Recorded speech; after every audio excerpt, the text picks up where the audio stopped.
Hello and welcome to You Know It with Durs and Nick and our special guest, Marc Hathway from the Hathway House of Horror. How you doing?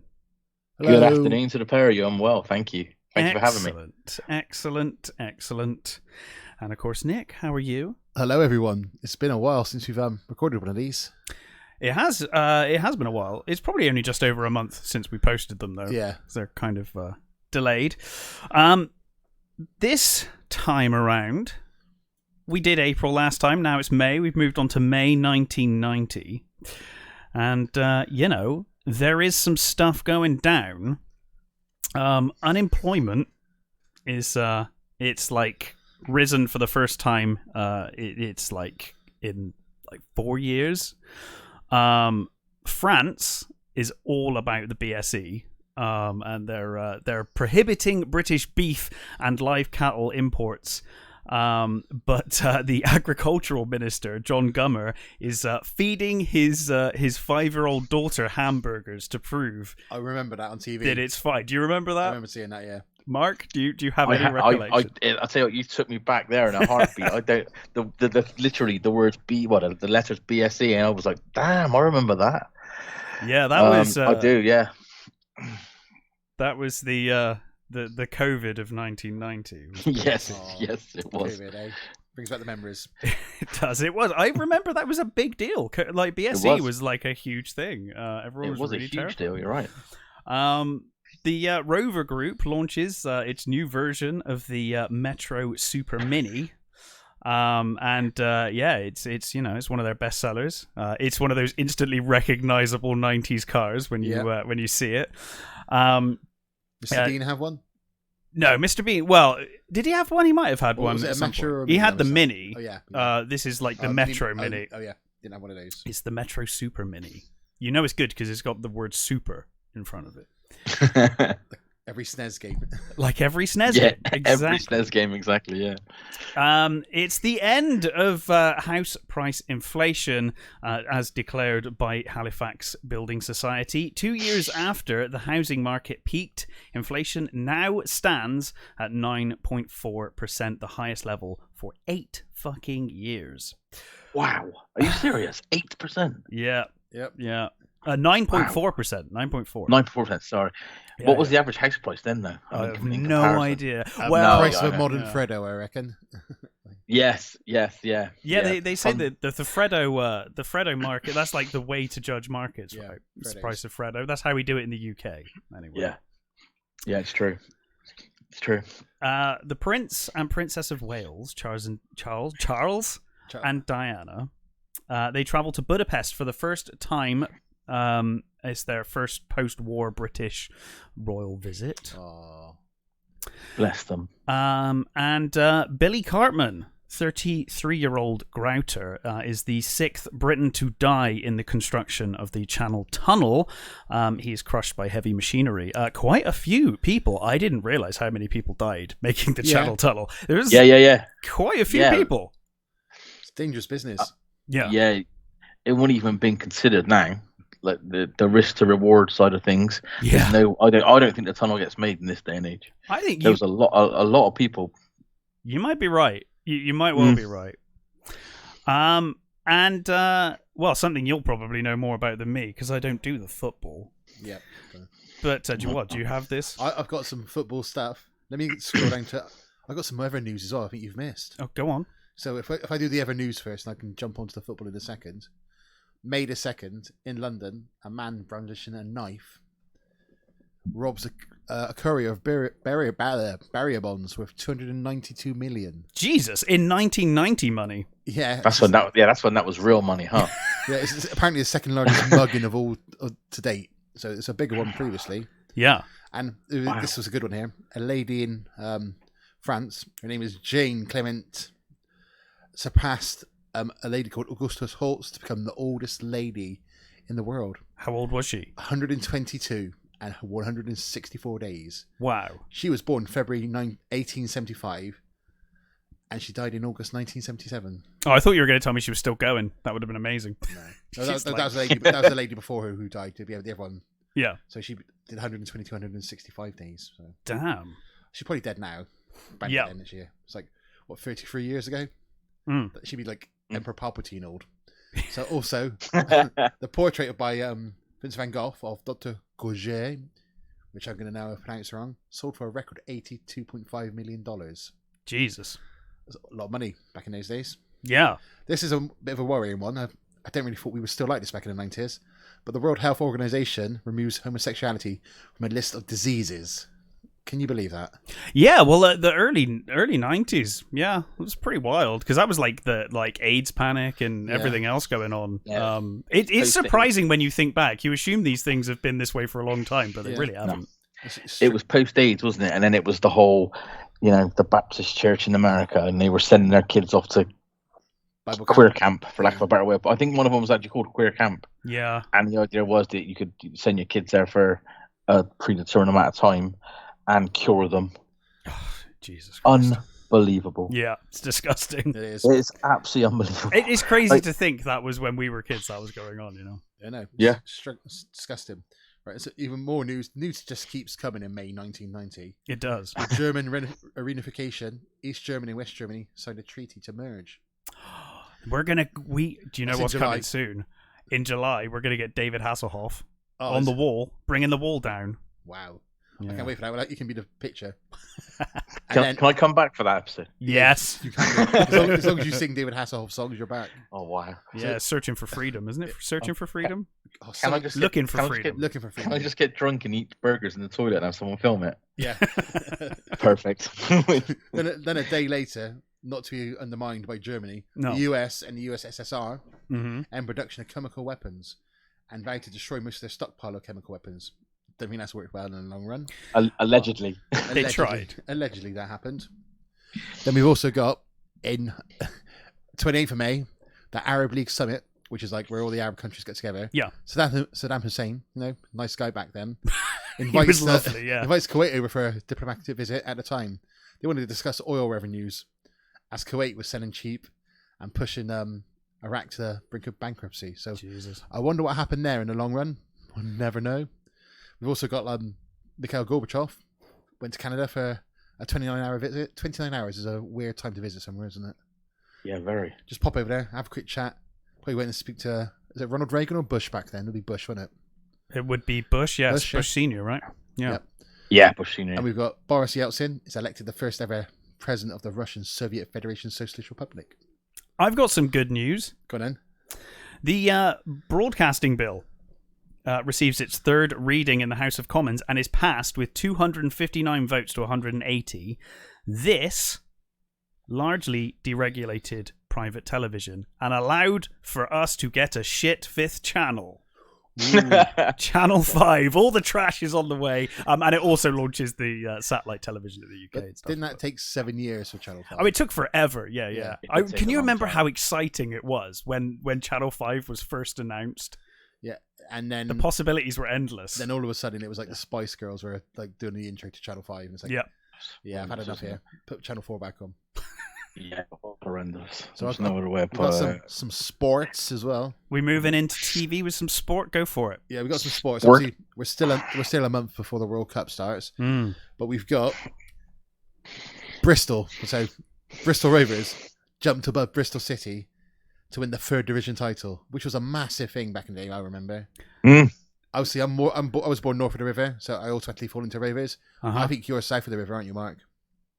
I am, but I don't support either. Oh yeah. I've been a Liverpool fan since the day I was born, so I only see that red. Yeah, well, we got some. You know what the other good news is going to be then, don't you?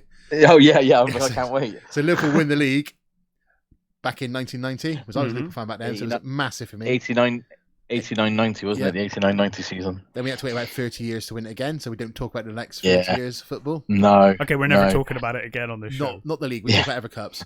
Man United won Yeah. the FA Cup in a replay after the first match. It was 3-3, and then he beat Crystal Palace in the replay.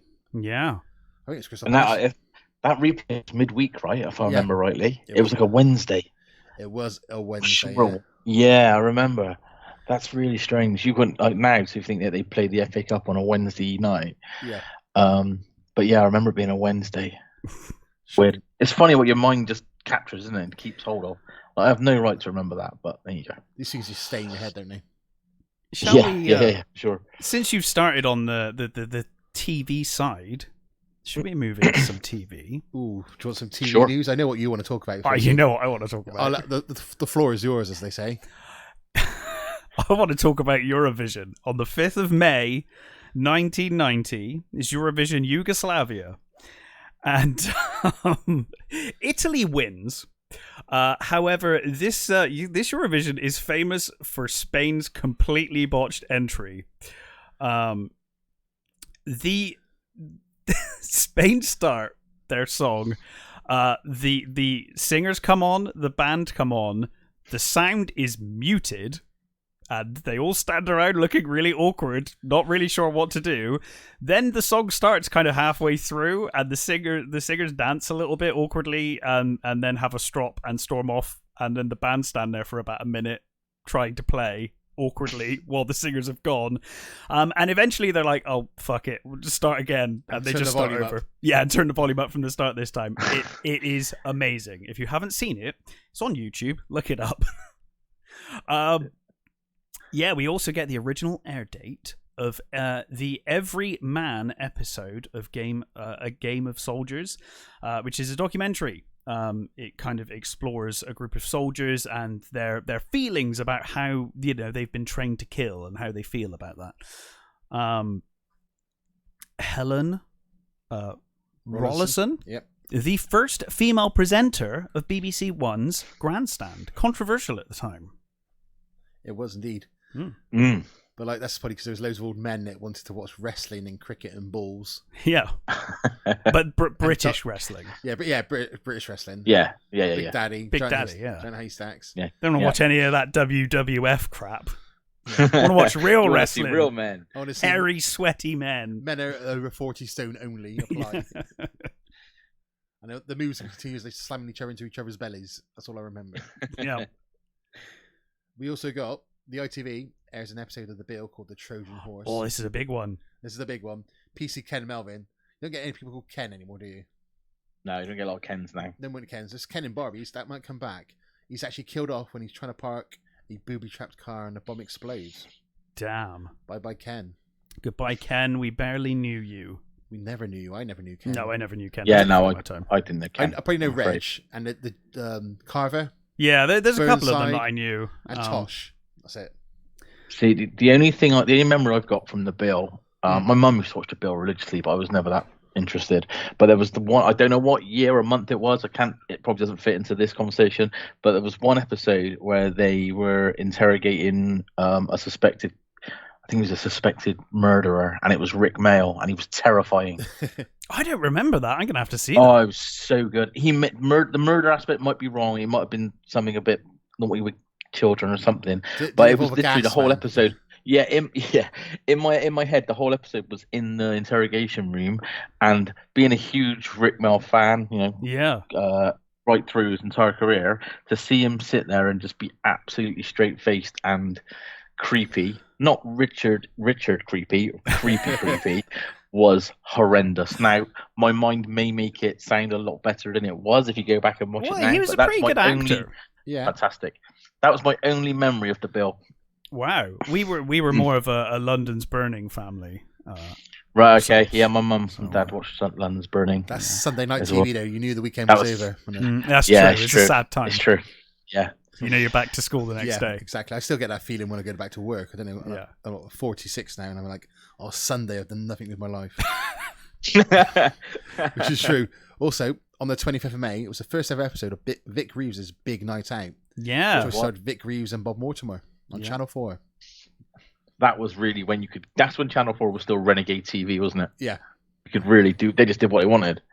You know, they got away with so much back then. They did. Yeah. Even with like things like Big Breakfast, that was still pretty wild.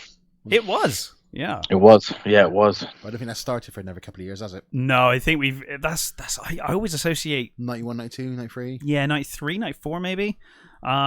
Anyway, Nick, I think it's time to go into soaps because we got this special edition of Coronation I have no Street. knowledge of this category whatsoever. Nick is the researcher on soaps. So I know we have the special edition of Coronation Street as part of the telethon. Yeah. And I know that Hilda Ogden returns for a special visit. She does. It's a special visit. She goes to the graveside of her dead husband. Oh, wow. That's a happy occasion. It is, yeah. But I don't think it fits in the rest of the continuity with all the other episodes because she's not really mentioned coming up, like bringing this up. Maybe she's a ghost. And she's a ghost visiting her dead husband, and no one sees her. But like, I think you're giving the writers too much credit. But surely, like, if she was a ghost, you'd meet him in Ghostland. Well, maybe she's still trapped. Rent a ghost. Yeah, rent a Ghostland. Right, we might as well do the rest of Coronation Street. Continue. Pre-warned, Coronation Street and EastEnders are not big months. Just a lot of rubbish went on. So we start at the start of the month. The factory's closed down previously. So Alf, not the alien.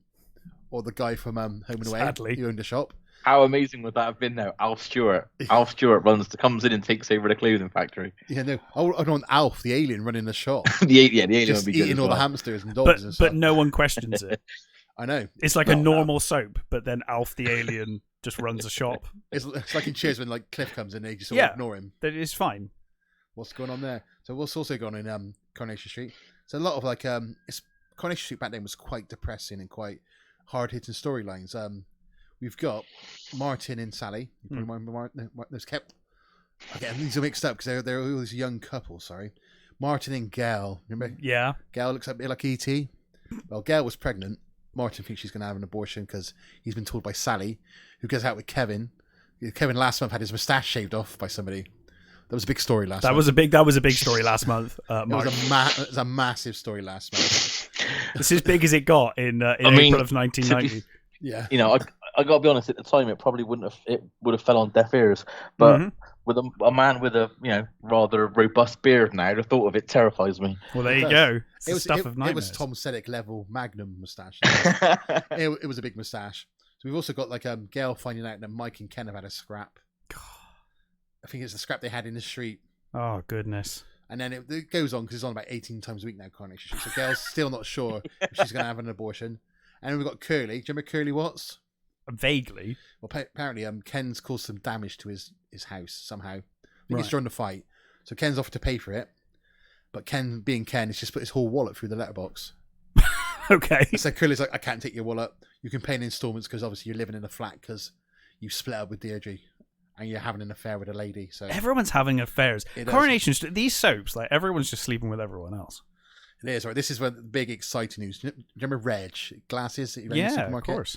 Moves into the corner shop flat. He gets on with Alf, Alf, yeah. The alien. And Alf, Alf the alien. And Alf shows him his bacon slicer. Brilliant. Which I'm hoping is actual bacon slicer and nothing sexual. It's not a euphemism, I don't think. I would imagine it's actually a bacon slicer. It would be. If you want Alf and Reg having a little affair would have been amazing. Then it goes on. This gets even worse. This is just like trashy TV now. We've got like Alf says like close shop, come join me for a pint in the Rovers. That one pub. The one pub in the street. Because Reg wants to know everyone, but he goes and chats Alma up. But remember Alma is dating Mike. So Mike's not happy. So Mike's like, to like to Reg, I don't like you. Stop chatting up my missus. I reckon they're relatively safe for now. They are, but I think they get together in the end. If I remember my knowledge. It was always Christmas and New Year's when people die. It is, yeah. That's when you don't want to have arguments with people. Yeah. So we're going now back to Gal, who decides she's going to have the baby. Oh. And she tells Sally and Mr. Moustache, I can't remember his name, Kevin. Mr. Non-Moustache. But then and she says, look, I'm not going to have a go at you, Kevin, for telling Martin about the baby. Which is like they could have done this in one episode, but this is spreading out of the week. And it just continues to get worse. And now we've got Wendy. I don't know if you remember Wendy. I don't. She's having an affair with Ken. And she's just like, Ken, don't leave me, Ken. Don't leave me.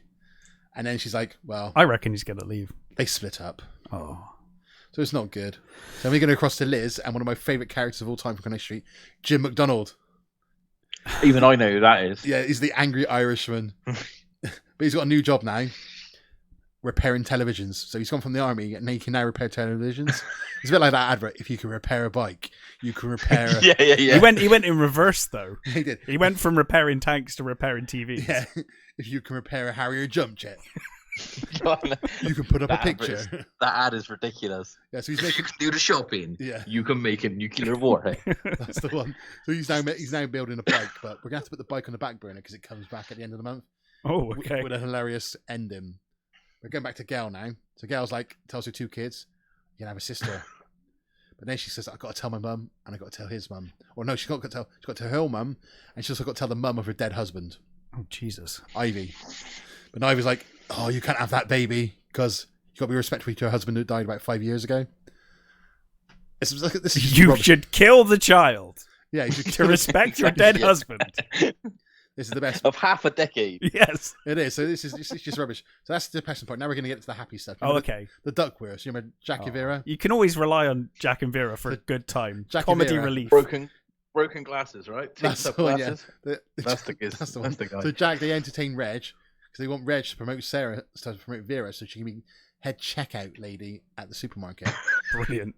But like, all Jack goes on about are motorbikes. Remember, put that thought in your head. So Jack's going on about motorbikes. Yeah. Yeah. So something's happened already this month. So you know where this is going, right? But then the Rovers, they're trying to update it to the 90s, but Bet's still saying no. And they want to turn the Rovers into a New York themed bar called Yankees. I wish that had happened. Yeah. All I can say is, as a man who claims to be the head writer for a movie review page, somebody back then wrote the words, "So we can make you head cashier," and they've probably got head writer for Coronation Street on their CV. Yeah. Head cashier. Wow. I know. Head cashier. This is what happens when you have to write TV for like multiple times a week, every week. Yeah. So, but like all the locals, like Percy doesn't like this. I don't know if you've probably listened to the other episodes. I hope you have, because everyone should. Well, they'll not have a clue what's going on in these soaps if they're not watching. Because last month when Percy broke his leg and he was getting pushed around. I remember it was good. That was a highlight. Jack left him in the betting shop. Yeah, but now his leg's better now. So we're going back to that was quick. Alf now's complaining about the noise a motorbike makes, and somebody has been joyriding on the motorbike. Oh God! Oh, could it Jim be? blames somewhere else, but no. Liz goes, nah, it's not somebody else. It's Jack. So Jack has been borrowing the motorbike and riding on it. He's been joyriding. He's been joyriding on the motorbike, but he gets stopped by the police doing 40 miles an hour. The bike's not taxed and it's not insured and there's no MOT. So do you know what happens to the bike? The police officer that stopped Jack buys it. Of course he does. Just buys the bike. I thought you were going to say they impounded it. No, they bought it. He just buys the bike. Yeah. Of Jim McDonald. In my head, I'm like, you're going to say, oh, and then they scorn it. Yeah. You know, it just gets scorned, no problem. It's for 3 weeks. It's like you got to come and collect it, pay of course £120. So it's like, yeah, that sounds like that might happen. So that is Coronation Street. Right. It's just like I'm scared to see where we go next. Oh, we're not doing Emmerdale this time because Emmerdale had a ghost story last month. We've come to the conclusion Emmerdale was shit until the plane landed on it. That's like when Emmerdale fucking like we got a little while. We had ghosts last month. It's like the Donnie Darko scenario, is it? This life is shit till the plane landed on me. Well, because it's still Emmerdale Farm right now. It is, yeah. And when the plane lands on it, it becomes Emmerdale because the plane crashes and all the farm explodes, and then they're like, okay, it's no longer a farm. It's just Emmerdale now. It is right. So we've got So we're going to go to EastEnders now. Oh, okay. Because EastEnders is more grim. 1st of May. It's the funeral of Den Watts. The first funeral of Den Watts. Well, he comes back as a ghost. Speaking of ghosts. He does come back as a ghost there. So Den's obviously been offed. We got shot and landed in the old canal. I think it was a canal. Yeah. So that is now his funeral. So they've admitted, Den's dead, or they found a body. Obviously, they didn't have the technology then to check his teeth. They just assumed it's Den. Put him in a coffin. I said, "That's your dad." He's dead. We will never hear from Dirty Den ever again. I know, until he disgraces himself and gets fired a second time. Right, we got. I remember that. You do, I do. I remember that as well. Yeah. He was like sending pictures of himself with his finger in his mouth, suggestively, wasn't he? Yeah. That's weird. How do I know that? And I don't know like really important stuff that I need to know. We've obviously got Diane, who's Frank's daughter. Last couple of months, Diane's run away. She's come back, and some weird guys sending inappropriate pictures. Hang on, Diane is also the girl that the artist did a nude model of. It is, yeah. Yeah. So the guy there was a nude statue put in the square. It was quite controversial about 2 months ago. It was. So the guy who did this actual statue is back. Oh my God! And he wants to see her. So when she meet him, she meets him at the B&B. I don't know whose B&B it is, but she meets him to have a quick chat. That storyline then goes nowhere for the rest of the month. It's like they almost like they're still in the B&B. Whole month. We've got like, we ain't got any budget here. And then the market traders, they're getting ready because the new stall. Yeah, they want to mess up the stall, so they're all teaming up to take on the person that runs the market. Damn. Again, that's a story that doesn't really go anywhere. We only got one story I'm interested in, and I'll get to that in a minute. Nick and Dot. Remember what's going on with Nick and Dot? Yeah, so Nick is scamming Dot because Dot won like $1,000 or something. No, £10,000. Okay, oh yeah, right, okay. Which is a lot of money back Bear in then. mind, in 1990, £10,000 was It's like, a lot. Can I retire? Maybe I can. Yeah. I don't know. She is. But like Dot's been looking, Nick's been looking after her, but he's been making meals. But he's been making And she's been feeling tired. and ill, but they never eat the same food. No. But like Ethel's been investigating this, so we're trying to work out what's been going on. So we know what's going on. But Dot's like, no, Nick can't do that. He's not evil. Do you know it's really weird? Because He's not evil. He's been evil his entire life. Yeah. But all of a sudden, he's not evil. He's not evil. He's turned a new leaf. This is May of 1990. Okay. And I remember this. Yeah, I was gonna say this is May of 1990. I was born in June of 1984, and somehow I remember this storyline. I don't know if that's like a repeat on UK Gold later, but I remember Maybe. It's got to be Annette. So like, she goes to work. Dot works for Mr. Papadopoulos. Mm-hmm. I remember that name. I didn't even have to research that. In a laundrette, alongside her good friend Pauline. Yeah. Pauline's handed her notice in. Oh my god. And she's gone to get a new job, but the website I used for EastEnders information didn't say what it was, so I'm going to say she's working in an office or a doctor's receptionist. Prostitute. No, that's Pat. Pat's a prostitute. So yeah, we got that. But do you know what's going to happen now? Ethel's like, right, I'm going to take you down.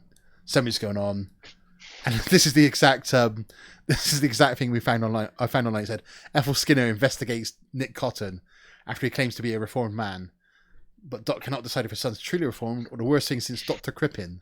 I don't think Dr. Crippen killed loads of people. I don't know. That's pretty much how the month ends. So next month, I can't wait until Ethel takes down Nasty Nick. She's gonna expose him. She is. It's Mr. Kipling. Miss Marple style. He makes cakes, Mr. Kipling. Exceedingly good murders. Right, so if you think, right, we've had the shit going on in Kari, the depressing stuff going on in EastEnders. What's it like in the sunny side of the world? Well, neighbours. Yeah. Everybody needs good neighbours. They do. Harold, working in the shop. I love Harold. Funny Daddy. This is one episode. Harold is run off his feet by one customer in the shop, and he just says nothing else. I'm like, what's he doing? That's an like, entire month storyline. He does come back, but like, what is someone doing in the shop for like that entire time? It's like you just buying like, oh, I'll buy this, or I'll buy that, and come back. It's a bit of a weird one, but I love Harold as well. Yeah, who doesn't love Harold? And Henry, do you remember Henry? It was Craig McLaughlin. Yeah. Yeah, big curly hair. He sang Hey Mona. Mm-hmm. It was a bit of a banger back in the day. I remember Hey Mona. Yeah, he does. He comes, and I think he never something called like Amanda or another girl's name or something like that. I just remember these random shit things. It's really weird. And now, like, we're going to go see Joe Mangle. Yeah, Joe good Mangle. old Joe. Joe Mangle is a big month for Joe Mangle. Basically, he spots his girlfriend at the time. She's doing Tai Chi, and he's laughing at her. And she's saying, Joe, you should try this out. Because remember, you're scared of flying. So all of a sudden, Joe Mangle is scared of flying, which has just been brought up. That was brought up during a Tai Chi tournament. A Tai Chi is like the relaxing thing. It's not martial arts, but I thought it was a martial art. Is it not? It's nothing. Someone when you do like it's a bit like I don't know, is it like yoga but you stood up? Oh, okay. So the idea is that he's going to do Tai relaxation Chi techniques, isn't it? Yeah, I think it's techniques. Right. So the idea is he's going to do Tai Chi, and that's going to make him calm. So he needs to do Tai Chi on the plane, though, right? Standing. No, to get him to calm down so he can be. Pre-flight To get his first flight. right? So then spends like an entire month of Joe Mangle comedy clips of him. Like they do like role playing where they pretend he's flying, and he accidentally falls off the chair and he thinks the plane's crashed. It's all rubbish like that. But we'll get to the rest of it in the rest of the month because there's like a side storyline to this where it all links up. Oh, We're gonna get there in a second. We also got Henry. You remember it's Harold's birthday. He thought, I'm gonna have a bath, but being Henry, he forgets to stop the tap because he's chatting downstairs. Oh no, he causes some flooding. He caused some flooding in Dez's house. What a prick. Structural damage. Oh no. It is, but he needs to pay Dez back. But he already owes Dez's money for the last time he was there, and he caused some damage. Why does he keep inviting him over? Exactly, yeah. I think he goes to see his girlfriend Bronwyn. Right. But like, yeah, I'll be like, can you not leave your boyfriend here?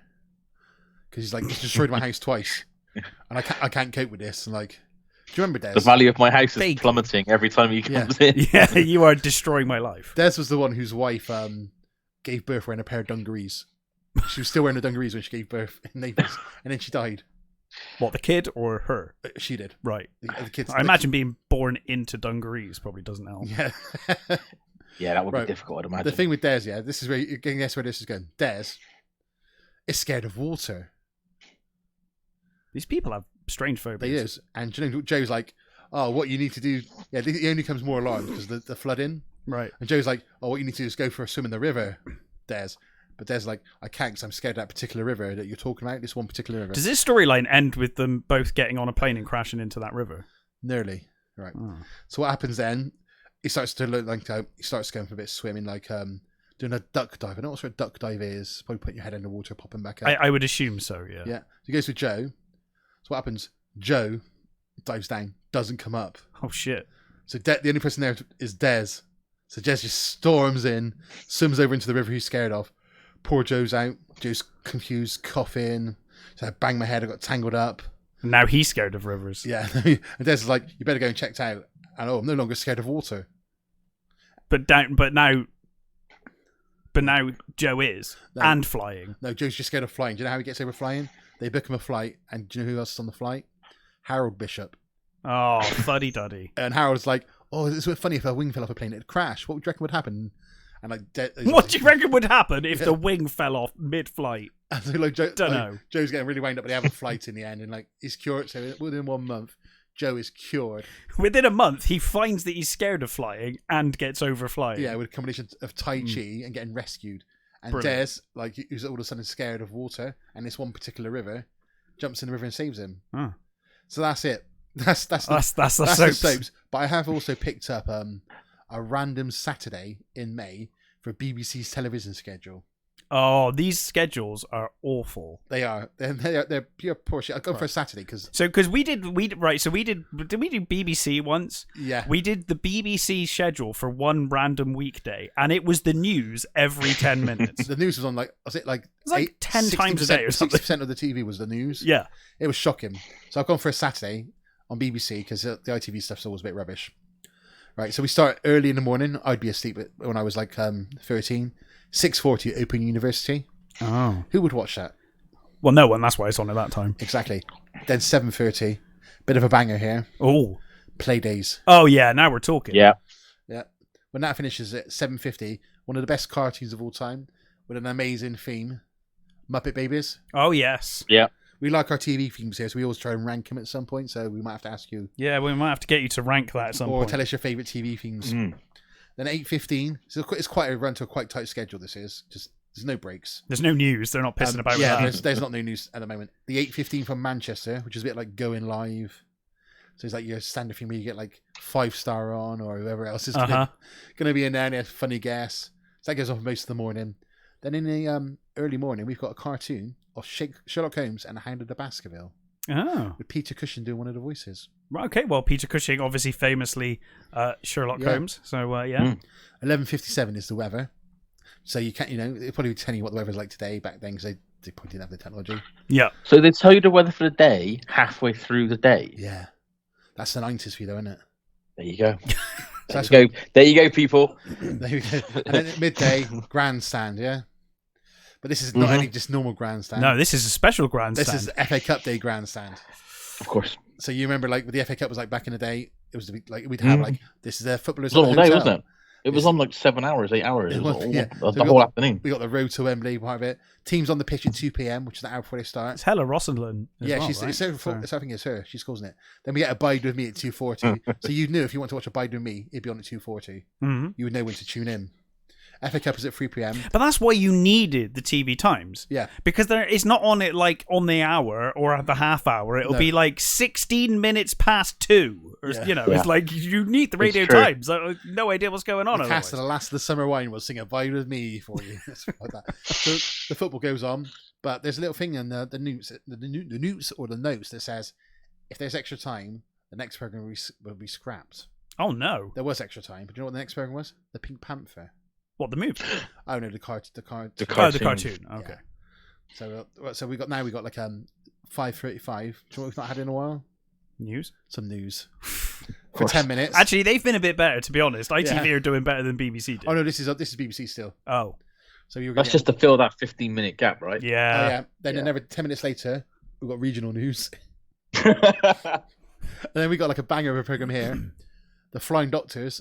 And the synopsis of the episode is, a young boy and his dog come to town to hope to enter the sheepdog trials. Marty suspects the boy is a runaway. That sounds like an Emmerdale Farm storyline. Why didn't they cross over? They should have. Jack turns up there on his new motorbike. You remember when they did like Casualty and the Bill crossovers and stuff? Did they? Yeah, they did one in the early 2000s. That must be like a... it was a big deal. Was it like a charity thing for like different stations? Might have been, yeah. Then we got Opportunity Knock. The question would be, would it be Emmerdale Doctors or the Flying Farmers? Well, Emmerdale are very shortly going to hate flyers, so it'd have to be pretty soon. It could be this how they look to fly in Australia, and then never again. What you want is a couple of weeks before someone just start putting EasyJet signs up around the little farmhouse. We need to go away this summer. Where should we go? On a plane, and it just builds up. And we got Opportunity Knocks. Remember Opportunity Knocks? It was like a talent show. I do. Yeah, that was on. Les Dawson used to do it back then. And then there's a program. I'm not sure what it is, but it's a regular comedy show. Right. I say comedy probably in brackets, called 3 Up, 2 Down. Starring Michael Elphick. Do you remember Michael Elphick? I don't. Boone. Yeah, he was in Boone. Oh, okay. He was Boone, wasn't he? Yeah, he was Boone, like the private eye on a motorbike. With It's got a really good soundtrack. Not really good, but it's a funny one. But he's also a nonce in EastEnders. So. Oh, okay. So it's created. He's multi-talented. He's multi-talented.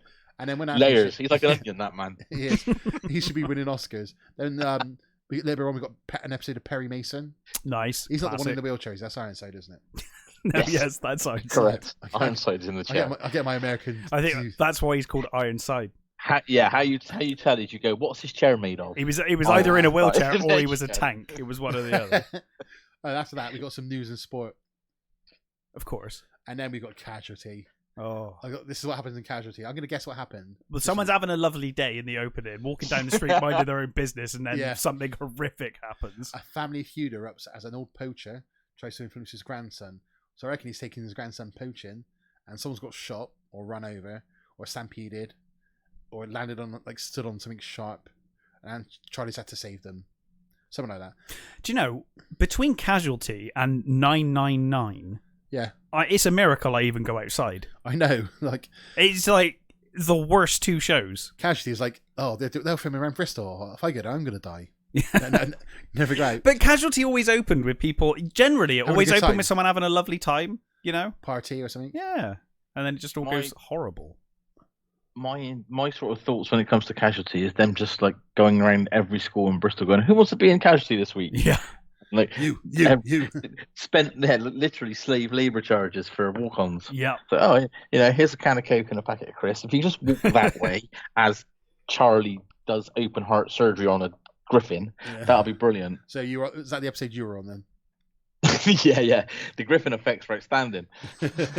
So then we got a bit of match of the day. So it's covering the results of the football that ended 5 hours ago. Yeah. We're going to show it again. Then we got a comedy show called Paramount City.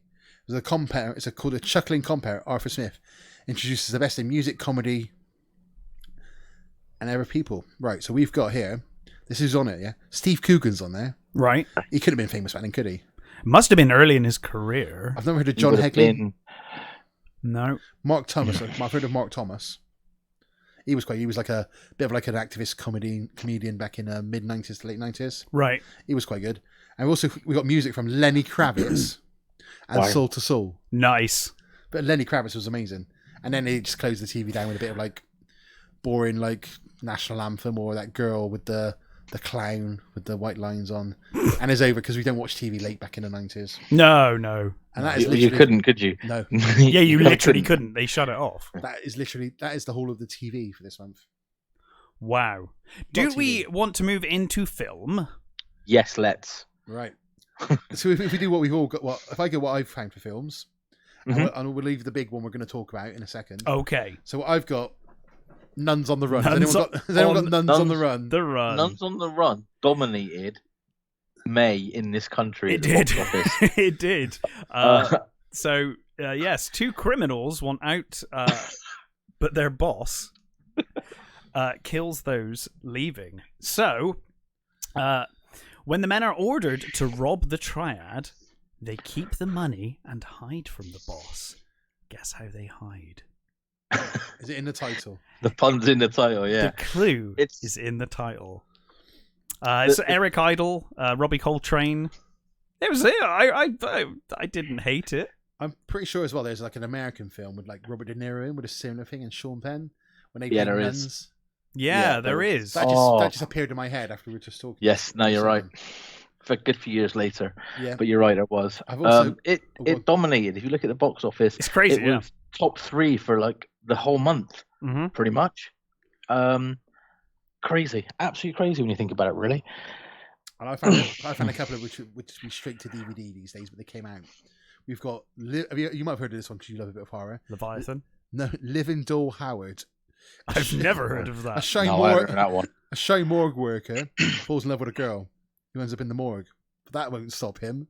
Oh, Jesus Christ. How bad does that sound? I'm not reviewing that. I don't care. I'm not doing it. So we'll leave that at that because that's just awful. But I've got a film that sounds even worse. It's not the next one. So the next one is Harlem Nights, starring Eddie Murphy and Richard Pryor. Yeah. Good comedy. I've not seen it for years, but I think I've seen it when it came out. We've also got a film called Loverboy. Randy is still... I remember that. I thought it sounds so 80s, this film. So this is Randy is still unfocused after 2 years in college. When his dad refuses to keep paying his tuition, he gets a job delivering pizza. Several alluring cougars pay him $200 for pizza delivery and services rendered, as her husbands can't do this anymore. There you go. It's like, just eat.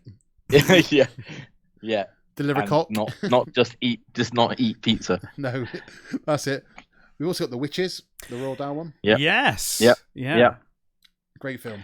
Yes. I've not watched the remake. I hear it's terrible. Oh, it's a remake, isn't it? It's going to be terrible. Yeah, I've not seen it, to be fair. Yep. Yeah. And then we got the big film for all of us is I also have Leviathan. I've got some.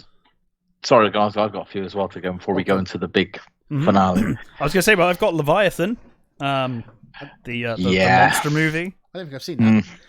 Well, let me give you the synopsis. Perched on the hull of a wrecked Soviet freighter, a team of deep-sea miners led by head oceanographer Stephen Beck come face-to-face with a mutant creature that's the product of a failed genetic experiment. There you go. Weller. There you go. Now I've sold that to you. You will want to watch it. I've seen it. Yeah, I have seen it. What was that? What did you have, Mark? Oh, so I've got a few actually. A couple that this month, way back when, are quite surprising. So Uncle Buck. Uncle Buck's still around. Yeah, and Uncle Buck. A lesser known, but not the worst film in the world. Next of Kin, starring Patrick Swayze, Liam Neeson, and Adam Baldwin. We know they were sort of up in the hillbilly family fighting against corruption and so on. And although we haven't mentioned it, it is a travesty. Tango and Cash. Yeah, Tango and Cash still around. In the charts right now. But the UK #1 movie at the time for all but 1 week that month was The Craze. Yeah, so a lot of, I guess, in the 90s it was like this, wasn't it? It's like movies from previous months just stick around and they're like dominate the box office for ages and ages and ages. So, ironically, The Craze, that week, over the course of the month, The Craze went on to make just shy of £8 million, which, that's domestic box office only. Yeah. Across the pond, Pretty Woman was bringing in, 47 million. Yep.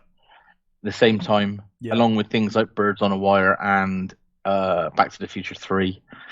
So, a very eclectic month, I think it's safe to say. Definitely. You also mentioned Class of 1999, right? I love Class of 1999. It was, I believe, it was released this month, way back when, as we were saying. And I think the highest it got in terms of box office was one VHS cell.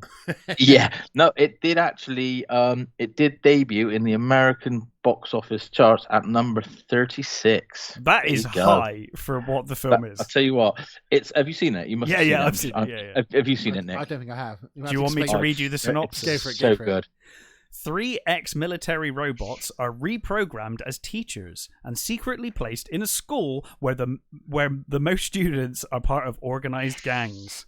They begin to respond violently to unruly students, and their military training starts to take over. Wow. Are they like blatant robots? You've definitely undersold that.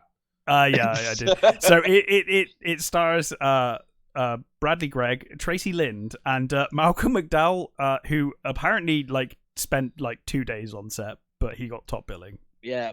Also, Pam Grier, Yep. Stacey Keach with white eyes and a rat tail haircut, but also it has the phenom in it that is Joshua John Miller, who was Homer in Near Dark. So for reasons immediately, because Near Dark is my favorite vampire movie of all time, It's up I there, automatically love Class of 999. And Bradley Gregg was literally the B&M version of Corey Feldman in the 90s. Yeah, he kind of was, wasn't he? Mm-hmm. If you couldn't afford either of the Coreys, you got Bradley. That's true. Oh, poor Coreys. It's like the ranking system for the Baldwins, depending on how much money you had. And then if you run out of money, then you go into the Estevez, Do you know what I feel sorry for? This is back in the 80s, though. The ever Frog brother. Yeah. It wasn't Corey. Whatever happened to him? Who knows? Was it Edgar? Edgar and I can't remember what his name was. Yeah, because they obviously both Corys in it, but... Who knows? Yeah, who knows? Well, I wrote that is a very nice and coincidental link, because in not next week, but the week after, the Hathway House of Horror will have its Lost Boys review up. Oh, excellent! Well, look out for that on Facebook. That's tied up quite nicely. Yeah, I've got 4 Candyman movies to get up first, and then Lost Boys will be making its way to social media. Candyman sequels are. Rough. Oh my god! I watched them this week. I like the remake. The remake? Oh no, dude! The remake is gold compared to the sequels. Yeah. Farewell to the Flesh. I think I've seen the second one. The third one is. I watched the second one. I love the first one. I watched the second one and I was like, "Is it the worst film I've ever seen?" No, it's that's not. Still Hellraiser Revelations, but it's close. The third one is really bad. I was thinking it can't get any worse. And then I put the third one in, and it was like starring Donna DeRico, and I was like, wasn't she the woman from Baywatch when it was terrible? And she's terrible in that too. And she's terrible in that, and like Nick Corey's in it, or Jesus Garcia's in it, and so and I'm watching it, and it was like this movie set 25 years after the second movie, but the second movie came out in 1995, and this is set in in the year 2000. But how was that 25? And I just, in the end, I had to just get through it because it made my head hurt like a lot. It's so bad. It was so bad. Yeah. So if you don't want to read my review on Candyman 2 or 3, you just had the snapshot of them right there. We'll read it. I will put the link to the Hathway House of Horror into the description. Thank you kindly. There was another film that came out this month. It was called A Nightmare on Elm Street: The Dream Child. Delightful. There's times when my chosen subject to master really comes back to bite me. Mm-hmm. This is one of them. Sadly, it's difficult. It's better than Freddy's Dead. It's better than Freddy's Dead. That I 100% agree. It had the potential to be a real throwback to a scarier, darker Freddy. They tried. There are moments. Yeah, there are. It's very much a gothic horror. You could tell they really so this one kind of take it follows on from part 4. And we follow on with Alice, who basically after Dream Warriors, they killed everyone off from Dream Warriors, and Alice inherited her dream powers from Kristen. Correct. Yeah, there you go. Memory still works. Yeah. So now we have Alice, who has been in the last 2 movies.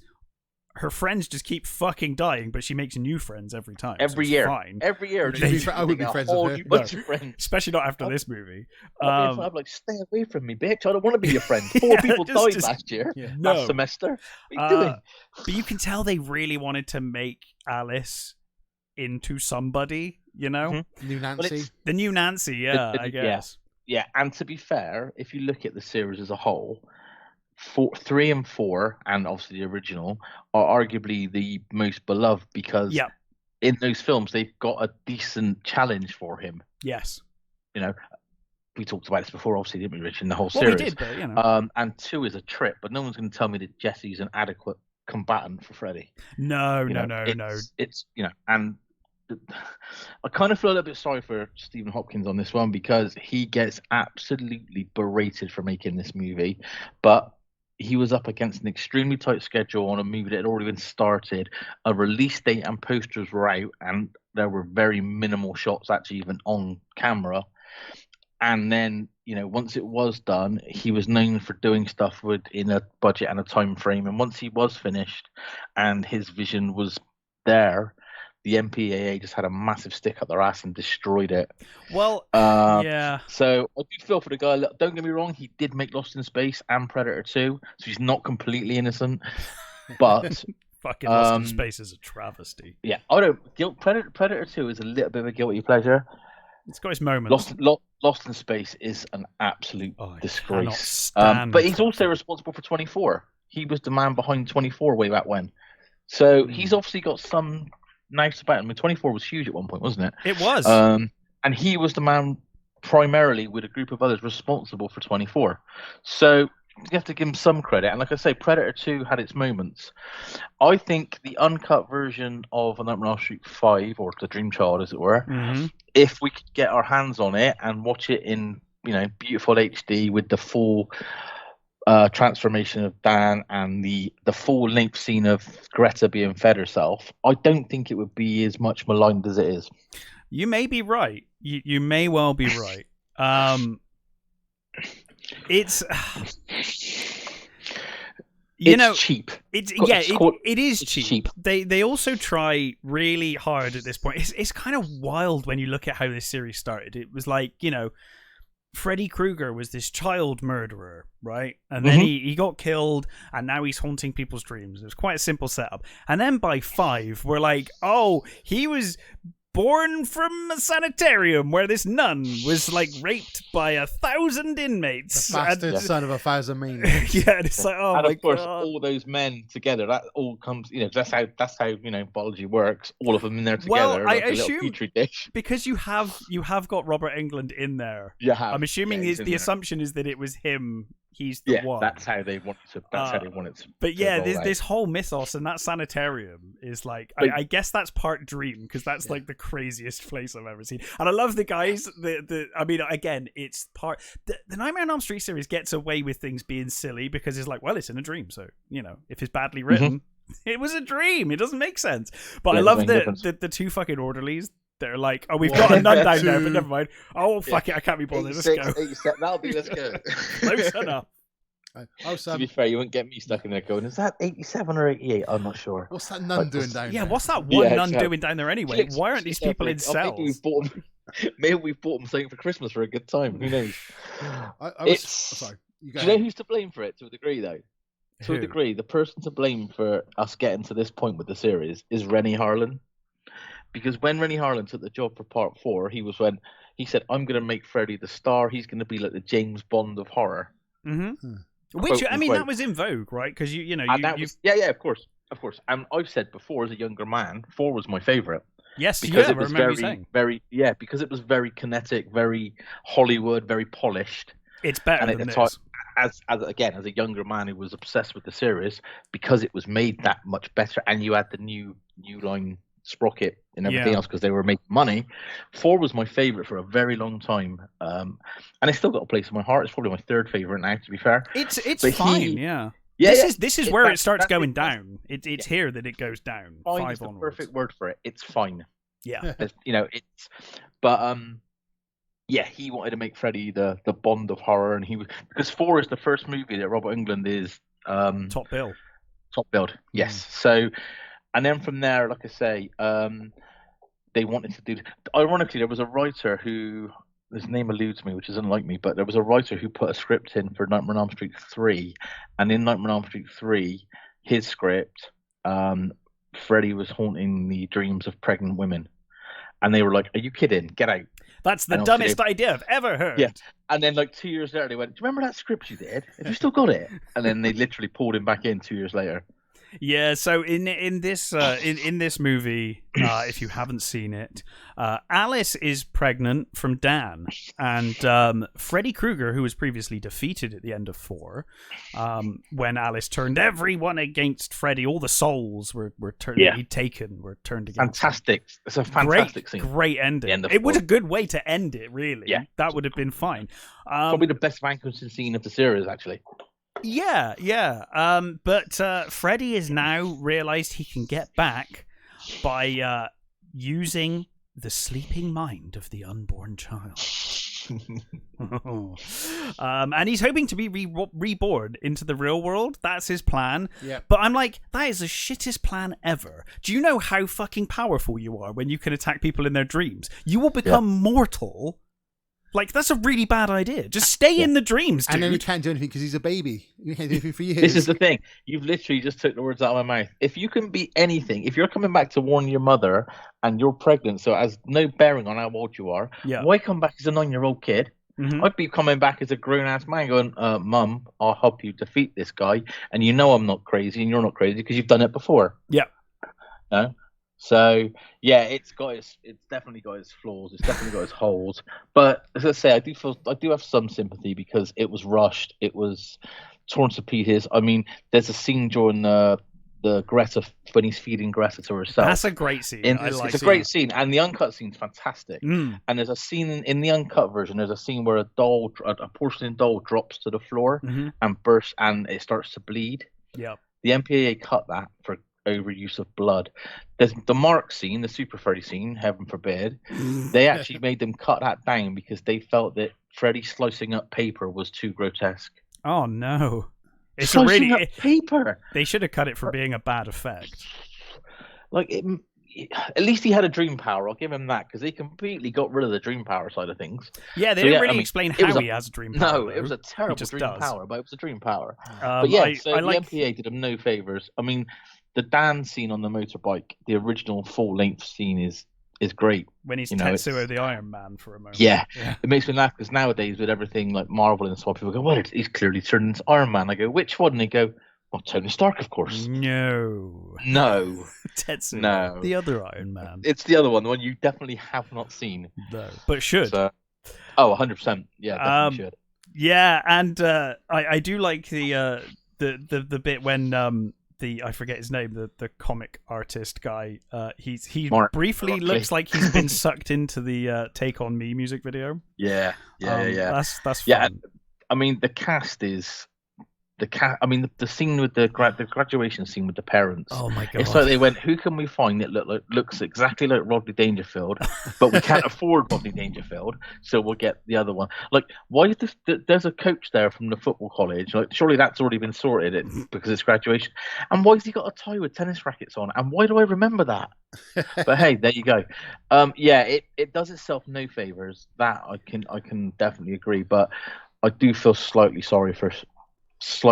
being the opposite word, sorry for Stephen Hopkins. Yeah, I thought Lisa Wilcox was fine, you know. Lisa Wilcox, she's actually very. Dan Hassel is just dull. Yes. Just dull, extremely.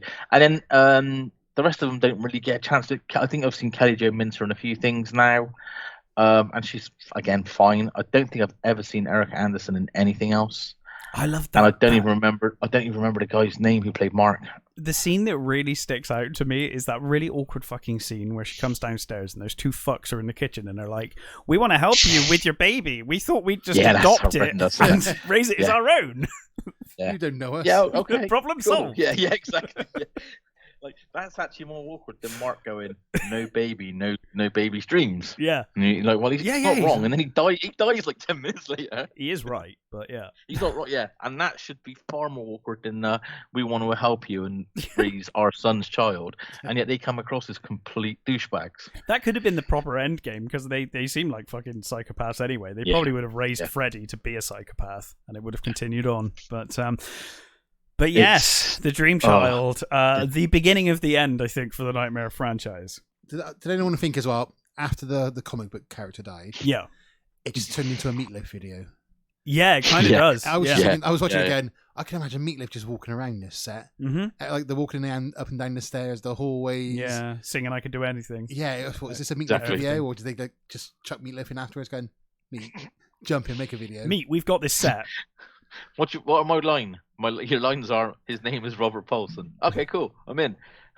It'd be good. Right, have you seen the soundtrack to the film as well? Oh yeah, particularly the credit song. Yeah. Is it 4 or 5 that has the hip hop song at the end? The beef with LL Cool J. It might be 4 actually. That's 5. I watched it last night. Oh, there you go. You did. Yeah, good point. Yeah, and also you've also got a solo version of "You Bring Your Daughter to the Slaughter." Yep. Yes, Bruce Dickinson's right, on there, which we later re-record with the boys and Iron Maiden. The boys, the lads. And that got and become wasn't their only UK hit? Their only UK number 1 after as well. It is, yeah. And also there's a track on there from Samantha Fox. Oh my god. Good also, that's like 2 facts about No Man Elm Street, because it's both your two's films, so. Oh, it's Marc's film. Yeah, I mean the whole franchise is mine. I could talk forever about the whole franchise, and ad nauseum. I mean, also, when I launched the House of Horror, the first retrospective I did, and the first set of reviews I did was the Nightmare on Elm Street series, which it was obviously always going to be. So, but yeah, as I mentioned earlier, I watched them quite regularly. To be fair, it's in my blood at this point, no pun intended. Weirdly, so. But I will say, even Fred is Dead and The Dream Child, they're better than the remake. That's what you're going to say, isn't it? One, they're better than the remake.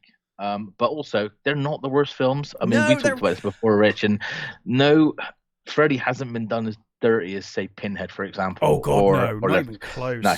The thing is, like, me and Nick talked about it this morning, because Nick rewatched it yesterday. I actually rewatched it this morning, and like, Nick came over and he was like, "You were like, it's pretty crap," and I was like, "Yeah, but it's the kind of crap that's really fun. Like, it's crap, but I'm having a really good time watching it. Yeah. The remake just makes me angry, and a lot of the Hellraiser movies, you're right, they do Pinhead dirty to the point that it actually makes me kind of angry at times.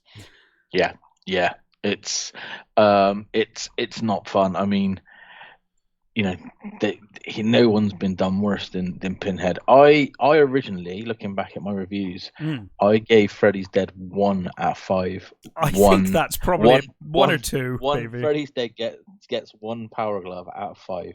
I think if Freddy's Dead dropped the comedy sound effects, it would probably go up to a 2.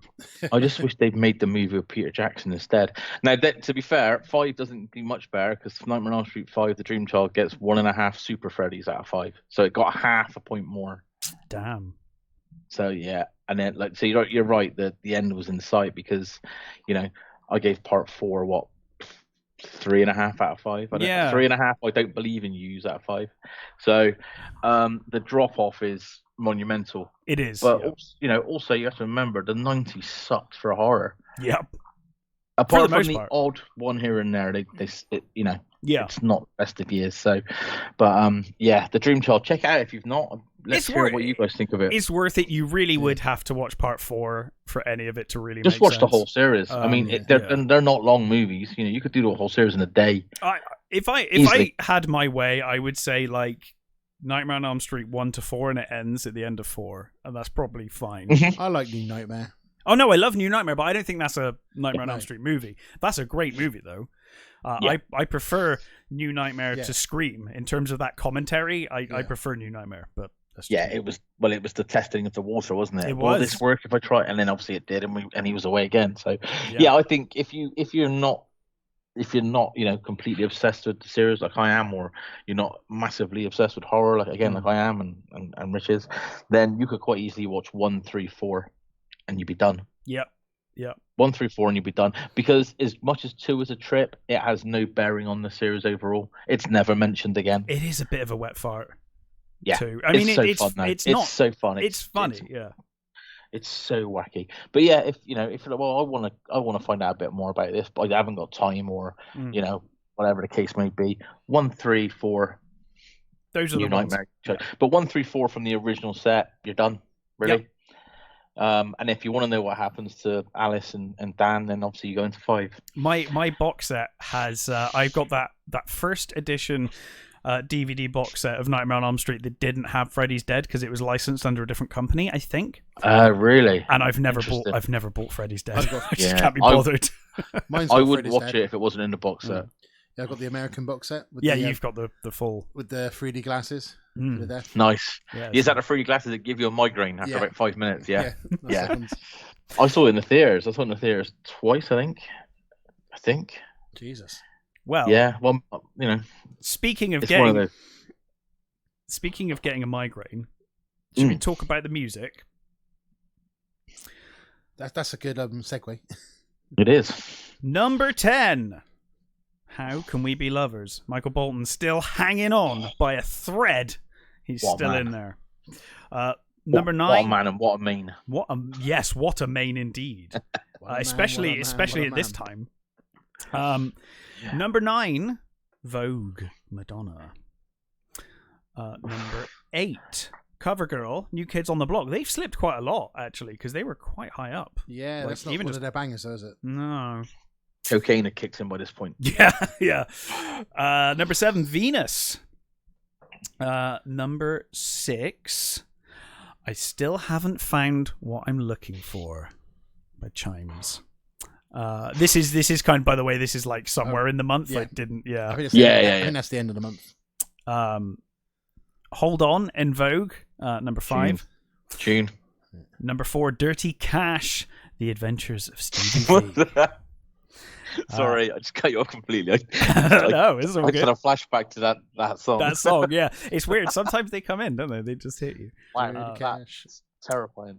Number 3, Better the Devil You Know, Kylie. Number 2, World in Motion, England New Order. And, of course, number 1 is Killer by Adamski. Right, I got some information here. Give us some information. Right. Do it. I've got the John Barnes rap from World in Motion. Have you got the lyrics? You have. Do you remember it, Mark? I remember it. Come on, tell me. Do you reckon you could sing it? Oh, no. Are you going to sing so. I'm going to sing it because I'm not going to sing. I'll do spoken word. Right. Yeah. Do spoken word. Do it like a I'll see if I can poem. jump in. Okay, then. You've got to hold and give, but do it at the right time, wasn't it? That's it. You can be slow or fast. But you must get to the line. Yeah, they'll always... Oh, you're finishing each there other. You go. They'll always hit you and... hurt you, defend and attack. There's only, right? Yeah, there's only one way to beat them. Get round the back. Catch me if you can. Because I'm the England man. And what you're looking at... is the master plan. Yeah. We ain't no hooligans. Oh, now you've got me. Okay, this isn't a football song. Okay. 3 lions on my shirt. I know I can't go wrong. Exactly. Do you know, I knew that was going to end. As soon as you said that, I knew that was going to end with I can't go wrong. Not bad, huh? 1 bit I lost out. And that was good. And that was the probably the peak era of this is probably something you wouldn't have listened to. Football teams doing songs. Yeah, I wouldn't have listened to that. Do you remember any? Is there any you remember? I remember a few. Yeah, over the years. And Anfield rap. Anfield rap. I remember. With John Barnes rapping on that as well. Yeah. Mate, the greatest football song ever made is probably Don't Come Home Too Soon by Delamitri, from a purely music point of view. Oh, is that a Scottish World Cup one? Or? It's a Scottish World Cup one, yeah. It's a great song. Oh. I know lots of people go, this song's amazing. You know, it's about the Scottish football team like bowing out of the World Cup after 2 games, right? No, I'm not listening to that ever again. So you just said it's a great song, and it is. Oh, I remember, I'm so excited it's Man United. Oh, no. Yeah, no, thank you. Back in the 80s, Chaz and Dave used to do all the Tottenham ones. We listened to one in work the other day because it was really quiet. And we were talking about it, and it's like, oh, this Chaz and Dave one has got Ozzy Adidas in it. It's really funny, and we were just watching it. It's like, the thing is, back then, if you got to like the FA Cup final, you made a song, didn't you? That was how it was. Yeah, just release. You're obligated to create a song. Yeah, you were obligated to release a terrible song, and you'd be on top of the pops, so the band would be playing, and the football players would be in the background swaying, pretending they're singing. It's a good idea from a management perspective. They're like, it doesn't matter if it's shit. You're literally champions right now. You will make money. Oh yeah, just do it. That's true. Not even if you didn't know if you were going to win the World FA Cup at true. the time. Like, both would do it. Yeah, we won't release it if you fail. Yeah. So what was the name of the? Do you remember the Waddle and Hoddle song? Diamond Lights. Diamond Lights. Oh, it's like Darling, I love you. Diamond Lights. That's the one. Yeah. Yeah. That's the one. I think I got it on my hard drive. somewhere. Of course. I got a CD, deafening. I had a CD from the Silence 90s, was top deafening from football that point. songs. I think it was on there. Oh. God, give it Diamond Lights, Hoddle and Waddle, Big Mullets, big them in the game, big mullets in the game. I think we'll probably get to that later on this year. Yeah, and we got some album songs as well. Albums aren't very good at the moment. The number ones for albums, the Carpenters with their compilation album. Oh, see, compilations they should be struck from all charts. They don't count. Yeah. So that was only yesterday by the Carpenters. Eventually got knocked off by Soul to Soul. Nice. We were recently on that comedy show on BBC One on that Saturday. We had a new decade, which beat Madonna's "I'm Breathless" to number one. Ooh. I think "I'm Breathless" is the Dick Tracy one, isn't it? It might be, yeah. We also had new entries, for album charts or the album songs. Big Fun, Billy Idol, Bruce Dickinson, The Pretenders. Bruce Dickinson's song, presumably the one that's on Freddie's. This is I would have album. thought so. Dream album, yeah. Yeah, it's the album for Dio, Lock Up Your Walls, and Kim Wilde.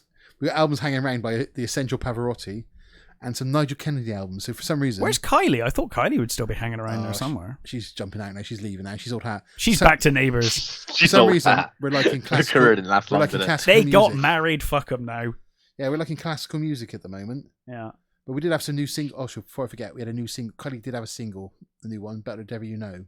There was a really fun moment earlier this year where Kylie and Jason Donovan were going neck and neck, and Jason Donovan was doing quite well in the singles charts, but then Kylie kept screwing him over. Yeah. But those days are dead now. Apparently, Jason Donovan's moment is gone. He's just not mentioned ever again. He's just a kebab van now. He's like a transformer. Yeah. Transformer is like a kebab van. The Jason Donovan van. Yeah. And he exists no more. That's pretty much music for the month, unless you've got any others I've missed. No, that's what I've got.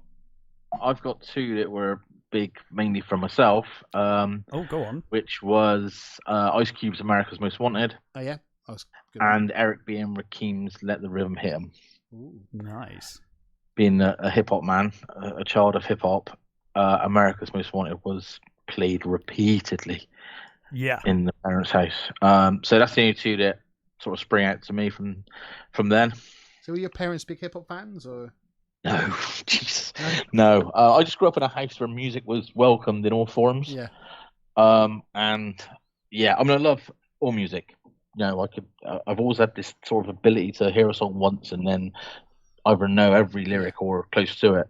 And I love all sorts, but I just always gravitated towards hip hop. So, but no, we grew up in a house of like the Beatles and Springsteen and Bob Dylan and the Rolling Stones, etc., etc.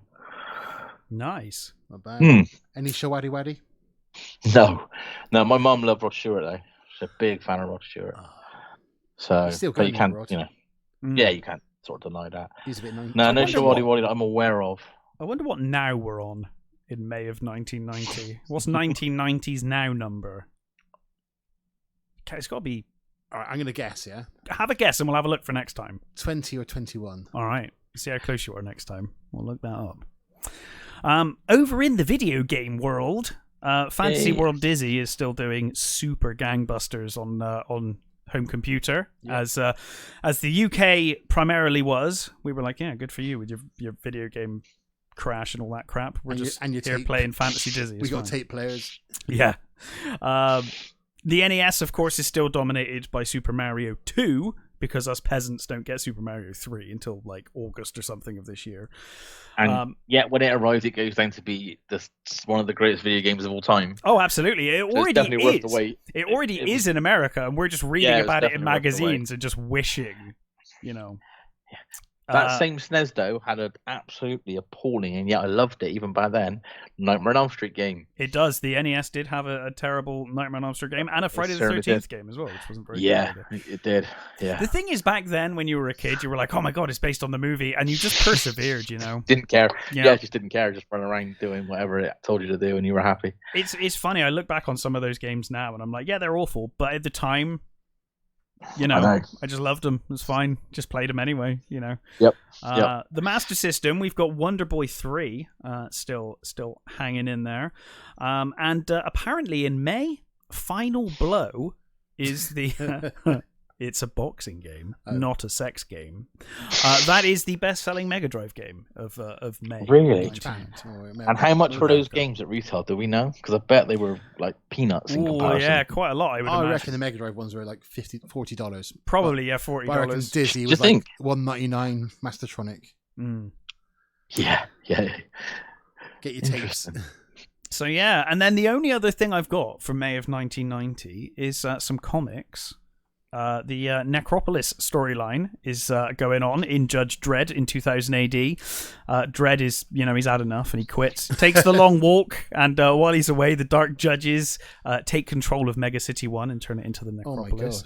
Massively underrated, the Judge Dredd book. Oh, not for me. My favourite. Oh, yeah. They were my gateway. And fucking Spider-Man. The early 90s had that resurgence, because Spider-Man's always been popular, but there are times when Spider-Man is like peak popularity. Too early for Clone, isn't it? It's too early for Clone. Spider-Man is fighting Venom in Central Park, but he's also teaming up with the Avengers. It's that time when Spider-Man is just in every fucking team everywhere, because Spider-Man sells, He's busy boy. It's like Wolverine, isn't it? Yes, if you're not like sure Wolverine. if a book's going to sell, you just drop Wolverine into it. Yep. And DC do it with Batman. Or is it going to sell? We'll chuck Batman in for a couple of episodes. Be fine. Absolutely. We're gonna be getting some big stuff soon, right? Because we'll be getting to like Death of Superman and stuff and all that stuff. Yes. Yeah. My comics being my second love, I'm all about that sort of thing. Well, we will definitely have you back, Mark, for sure. Cool. Always available. Great fun. We're going to be getting into, I think, as we get through the 90s, especially once we get to like 91. We're going to start getting into some seriously good films. And some seriously good music. Yes, and also, I mean, if I can put a plea in, yeah, October 1990 would be amazing, because that would be Twin Peaks aired. Dude, if you want to come back for that, I mean, we'll probably have you back before then, but if you want to come back for that, absolutely. I'd love to come back. Just let me know. I'm always around. Yeah, dude. I'm not, that'd be great. Yeah. Cool. Well, we've still got one big subject that we love to go over. Well, we do, don't we? We got the wrestling. Yay! So here we go. Right. Obviously, so we are coming off the heels of WrestleMania 1990. Warrior Hogan. Warrior is now the champion. And we're going into May. No one really gives a shit, but some stuff happened, right? This didn't happen in May. But it was filmed in April. Mr. Perfect wins the Intercontinental title tournament. So this is who he's up against. This is everyone else. So we've got 8 people. Tito Santana, big name. Yeah. Akeem the African Dream. Oh, legend. He's not aged well. That is kind of awkward. So like Tito Santana beaten by count out. So he must have been too fat to get back in the ring. Then you've got Brutus Beefcake and Dino Bravo. Double count out. Oh. Then you got Mr. Perfect pins Jimmy Snuka. Right. Then you got Roddy Piper and Rick Martel, which I think could be a banger. That'd be a good match. Double disqualification. So it just says straight to the final of Tito Santana and Perfect. So hang on a minute. The winner of the Intercontinental title tournament is the only person who finished a match. Yeah. Brilliant. Yeah. Okay. It's Mr. Perfect is amazing. Oh, Mr. Perfect's great. So this was back in the time when they were like, no. If you've won the world title, you can't possibly hold another title. You need to give that up, son. Brother. So, brother. Yeah, so, of course, the Ultimate Warrior's giving it up. And now he is the world champion. Yep. So we've had a couple of big events. I think we had a Saturday night's main event appear to it. In that we've got like Warrior defending against Haku. Yeah. Who in real life is I'd say he's probably baddest ass one of the baddest asses in the world. I think it's safe to say he would have crushed Warrior if that I think turned we're on the same page with that one. Yeah, It was good. We did have a tag team match. I remember reading about this. It was the Rockers and the Heart Foundation were having a scrap, right? Whilst Demolition watched from outside. Oh, but they got involved, and for the first time ever, we had like a triple threat match. Although it didn't turn into a match, it was after effect. So we had like one from Demolition fighting a Rocker fighting one from the Heart Foundation, and someone from the Heart Foundation fighting one of the Demolition, all in the ring at the same time. Wow. I remember reading about that and I couldn't get it around my head. I was like, that's not bad. What, it's like there's 6 people instead of 4. Triple threat match player. But they never did it. They never sort of followed through with it. No. But that's not the big wrestling news of the month. I know what the big wrestling news of the month is. Is it a natural disaster? Yeah, they actually filmed it twice. It was that good. It was so good they filmed it twice. Brilliant. They filmed it twice to get the best views. One of the things they used to do back in the 90s, because there was no internet, spoiling it, So Earthquake squashes Hulk Hogan on the Breaking Love show. Literally squashes. Breaks his spine, kills him. He's dead. There's He's nothing never else. coming back. So we need Only Blue Thunder can save him, Yeah. So we need the or whatever it was called. Or what night boat? What's the boat called? Thunder in Paradise. Yeah, Thunder in Paradise. There you go. So the next That's a good theme tune if we're talking TV. the next sort of 3 months or so, we're encouraged to write letters to all the Hulkamaniacs have to write to Hulk Hogan. Don't retire, Hulk. Don't retire. You have to come back. Their letters will heal his spine. Yeah. Exactly. And go back to Earthquake. Yeah, do you remember what Earthquake looked like back then? Can you remember? Yeah. Yeah. Big, hairy. He looked like an English wrestler, is what he looked He like. was also wasn't he the shark at some point? That's was. later, yeah. How Yeah, old? much later on. Just a guess. Do you think the Earthquake was when he squashed Hulk Hogan? 21. 33. He's got to be mid-30s. Yeah, I'll go with that. 27. Fucking hell, he Wow. looks way older than I know. that. I was like, I Wow. had to double check and I That is checked. I actually went and terrifying. checked his date That's of a birth. hard life. That That's a hard life. That's a Right? hard life. There's all these earthquakes he's experienced. Yeah. And there's no tugboat saving Hulk Hogan. Where's Tugboat? Yeah, where is Tug? And where's Yeah. Brother Love just like winding people up to get it done? So that's what really went on in wrestling. Not much went on, but That's not true. I have one. Oh, go on in. That will beat that, and I had to double check it because I thought it was. I wasn't sure if it was the right month. Oh, it But doesn't in matter. May, What in have you May got? 1990, May 19th, 1990, Sting would tag team with RoboCop. Oh yeah, you're right because I've got results from Capital Carnage. How the There you go. fuck did we miss that? Yeah, I've got the results. I forgot about that. Okay, I because knew it that's was like one of the 1990, biggest but I events wasn't in sure. wrestling. Yeah. Yeah, I knew it was 1990, but I wasn't sure if it was May. I did I have to thought look it it was up. later. Disclaimer. Yeah, because I got some WCW news. Oh, my God. WCW. So I've only got like title holders and changes. Okay. So we've got like Doom Uh-huh. beat the Steiners Ooh. at the, for the NWA tag team titles because it was still the NWA Yeah. tag team titles. Yeah. When they were still a thing, right? Like Capital When the other Combat. So it didn't become WCW tag title till next year. Ric Flair is the current world champion. The Midnight Express won the US tag titles by beating Brian Pillman Senior Mhm. and the Z Man. Was that Tom Zink? The Z-Man, I don't know. I Don't know that one. Yeah, you've But got me there. But did he turn up in American Mel's towards the end with Buff Bagwell? Oh, yeah, he might have done, actually. Yes, he did. Yeah. Yes. As I say, American we both know Mel's, someone who would definitely know that answer. Yeah, But we'll get yeah, Gaynor on. I think you're right. Lex Luger is the US champion. The Yeah, that TV makes title sense. is currently vacant after a bit of a match with Muta and Sting, but this was like ages ago, so it was vacant for about 9 months. Yeah, no one really gave a shit about the TV No. title, like, ever. So No. So in, It was a great concept, Yeah. but never, in WWF, we got the Ultimate Warrior is the world champion. yes. Mr. Perfect is the IC champion, and Demolition are the tag team champions. All I pretty love massive Demolition. names, there, aren't they? And RoboCop never held a title in his No. whole career. Undefeated. No. Undefeated, one match. It's like It took him 6 weeks to get down the ramp. That's true, it did take him a while. He did save Sting out of that. Like, He was counted He out did before he got out, there. out of the cage. Right. Oh, I find an dear. interesting fact as well. I'm going to ask you. both Hey, this we need to cover it one day. Oh no, it might have already happened. What? Child's Play. When did Chucky team up? Oh, that's 90s. Is that 90s? We'll That have was- you back for that yeah. one. Yeah, that's Rick's. Yeah, sure. That's late 90s, I reckon. That late That was- 90s? Yeah, there's. Yeah, I right. got one question to end the wrestling on. Go on. It's not really related to this particular thing, but it's information I found out. Hmm. Who was the last ever WWF champion, world champion, and therefore the first WWE world champion? The last WWF, first WWE. Oh. You got an idea, Right. Mark? So we're looking for the last ever WWF champion, who also became the first WWE champion. So that would have been. Mm. I'm going to go with Brett. Oh, that's a complete guess. So you're going with Brett. Who do you want to go with? It's later than Brett, isn't it? Or is it? I'm not sure if it is. Oh God, Now I've given that's my a answer. difficult one. No, you might be right though, because it. I want to like in my head it's like 99-ish, but I could be wrong. It was earlier than that, wasn't it? The court Was it case. earlier than that? Oh, don't know. This is why I'm doing this show, to remember. I've got like fucking ages to get to that. Well, if I give you a clue, Go on. it won't be on this show. Oh, Yeah. so it is 2000s, huh? Yeah.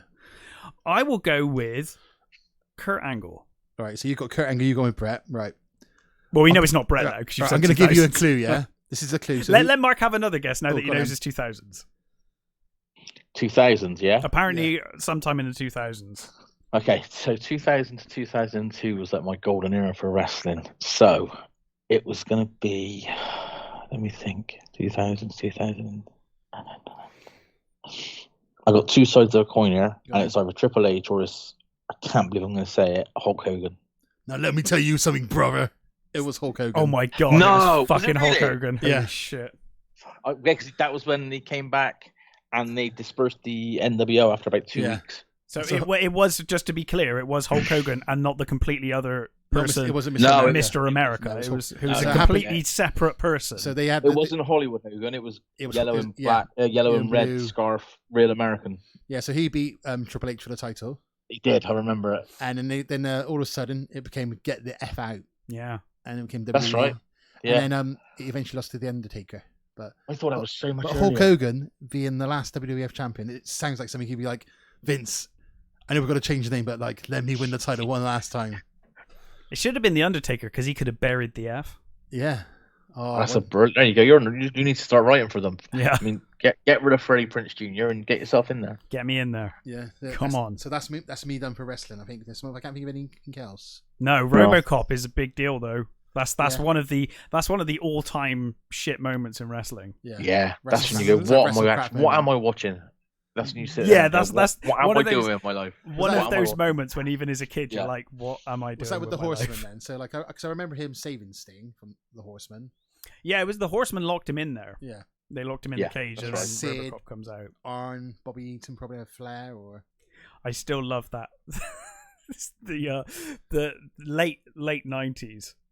When Goldberg runs over Sid's car and Sid comes out, his acting on top of his car. Did you send me when that the other day? Yeah, I did. Shocking. It's one of my favorite Absolutely clips. Shocking. It's amazing. Wasn't that what was his name? Who was responsible for it? Who was booking at that point? Russo. It was Russo, I think. Yeah. Was it still Russo, or they had gone on to Kevin Dunn at that point? No, it was Kevin Dunn early Russo, I think. Yeah, it was Russo and there was another guy. Ferrara? Ed Ferrara was with Russo. Ed Ferrara, yeah. Yeah, so it was the two of them. That's right. Because when Kevin Dunn the took powers over, that be. Yeah. I think it was the time of the powers that be. Kevin Dunn took over and he made it. He made Sid the man of the millennium, and he Millennium just Man. Yes. He just battered everybody. Yeah, they were like, stomped everybody. we need Goldberg's injured. We need another Goldberg. You're the Millennium Man. Watch out for your leg. Yeah. Yeah. But what he must have is blonde ringlets. Yeah. Nothing says tough. And a huge upper body and the smallest legs for the man with a massive upper body. Absolutely no talent. Yeah, you could almost tell his legs were a bit of a weakness even back then. It's like, maybe don't jump off top ropes on those legs, Sid. Because your top half weighs like 300 pounds and your bottom half is like 10 pounds. And wearing all those jorts. Yeah.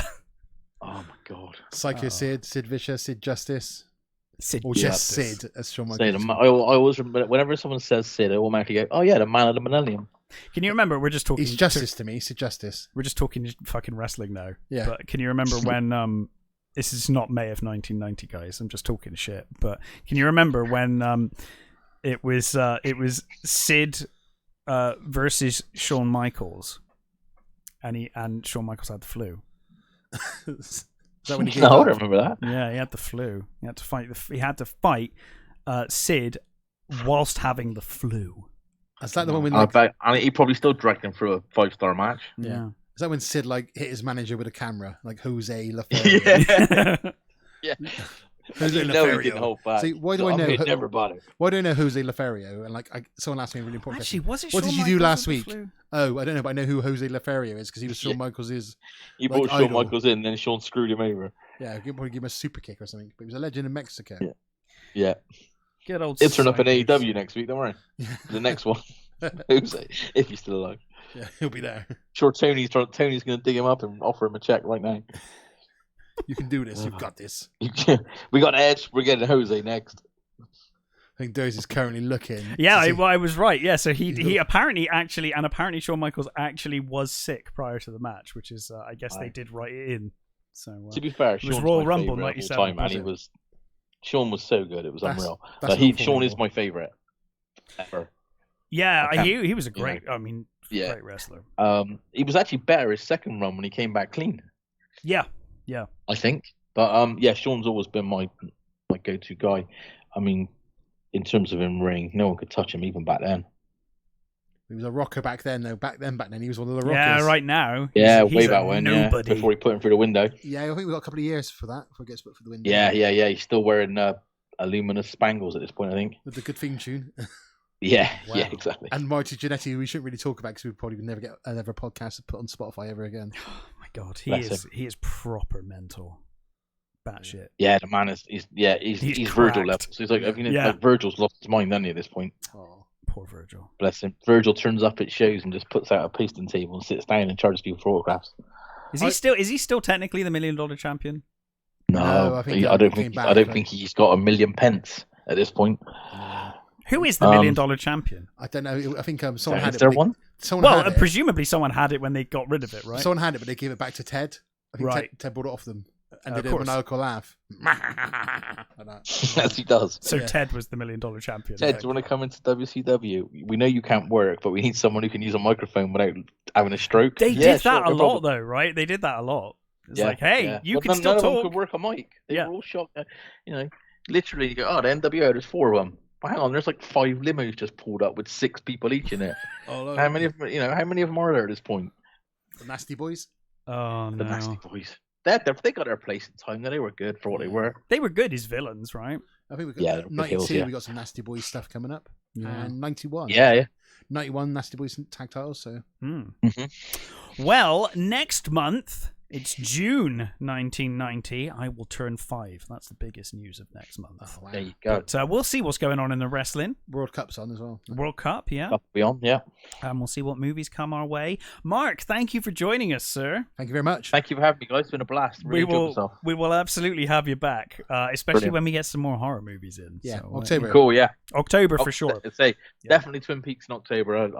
But if you guys want me to come around before then, just 100%, man. Whenever you fancy it. But yes, absolutely. Cool. Cheers, man. And thank you for listening, everybody. We will catch you next time. See you later. Thanks. Bye-bye. See you guys. Bye. Bye.